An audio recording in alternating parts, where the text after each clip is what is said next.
নমস্কার বন্ধুরা, চন্দনা কুকিং স্টাইলে সকলকে স্বাগত। আজ চলে এসেছি দারুণ সুস্বাদু এঁচোড়ের রেসিপি নিয়ে। ঠিক এই পদ্ধতিতে এঁচোড় রান্না করলে মাংসর স্বাদকেও হার মানাবে। তো সবার প্রথম এখানে আমি এঁচোড় কেটে নেওয়ার জন্য হাতের মধ্যে আর বটির মধ্যে একটু বেশি করে সর্ষের তেল ভালো করে মেখে নিয়েছি। তারপরে এঁচোড়টাকে মাঝখান থেকে এইভাবে কেটে বোটার কাছ থেকে একটু ফেলে দিয়েছি। তারপরে আবারও মাঝখান থেকে কেটে নিয়ে এবার খোসাটা একটু মোটা করে বাদ দিয়ে দিচ্ছি।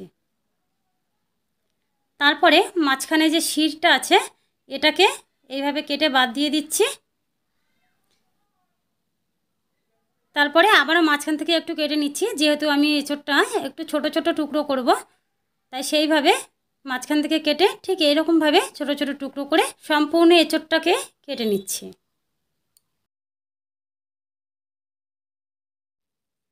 পুরো এঁচোড়টা কেটে নেওয়া হয়ে গেছে। এবার এখানে কড়াইয়ের মধ্যে জল দিয়ে তার মধ্যে এঁচোড়গুলো দিয়ে দিচ্ছি। এবার দিয়ে দিচ্ছি 1 চামচ লবণ আর দেব সামান্য একটু হলুদ। এবার ভালো করে মিশিয়ে নিয়ে ঢাকা দিয়ে এঁচোড়টাকে সেদ্ধ করে নেব।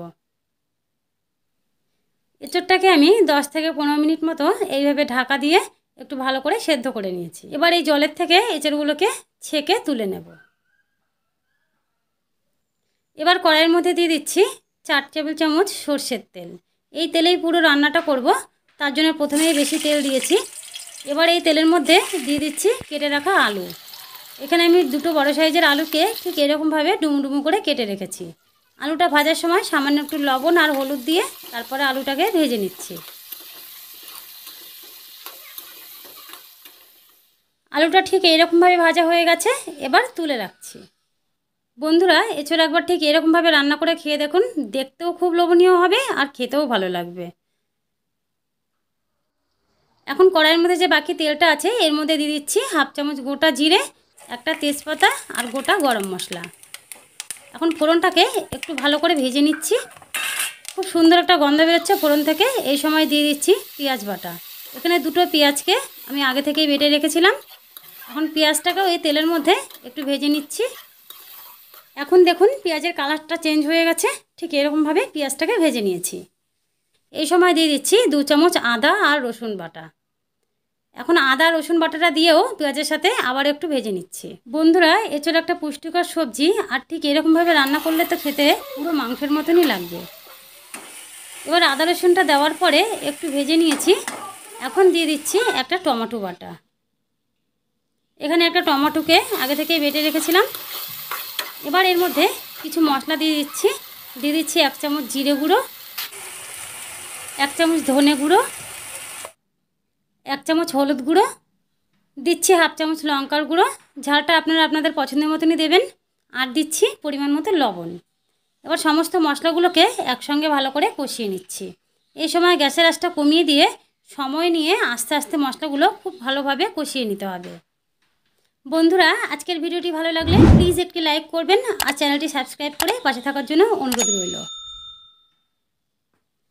এখন মশলাটা ঠিক এরকমভাবে কষিয়ে নিয়েছি আর দেখুন মশলা থেকে তেল ছেড়ে দিয়েছে। এবার এর মধ্যে দিয়ে দিচ্ছি 2 চামচ মতো দই। এখন দইটা দেওয়ার পরেও মশলার সাথে ভালো করে মিশিয়ে আরও একটু সময় কষিয়ে নিচ্ছি। আর এখন দেখুন সব কিছু খুব ভালো করে কষানো হয়ে গেছে। আর এই সময় গন্ধটাও কিন্তু খুব ভালো আসছে। এবার দিয়ে দিচ্ছি সেদ্ধ করে রাখা এঁচোড়গুলো। এখন এঁচোড়গুলো দিয়ে আবারও ভালো করে মশলার সাথে মিশিয়ে কষিয়ে নিচ্ছি। বন্ধুরা, এঁচোড় তো অনেক রকমভাবে রান্না করে খেয়েছেন, তবে এই পদ্ধতিতে একবার রান্না করে খেয়ে দেখুন, আশা করছি খুবই ভালো লাগবে। এখন মশলার সাথে এঁচোড়গুলো দিয়ে আবারও ভালো করে কষিয়ে নেওয়ার পরে এবার দিয়ে দিচ্ছি ভেজে রাখা আলুগুলো।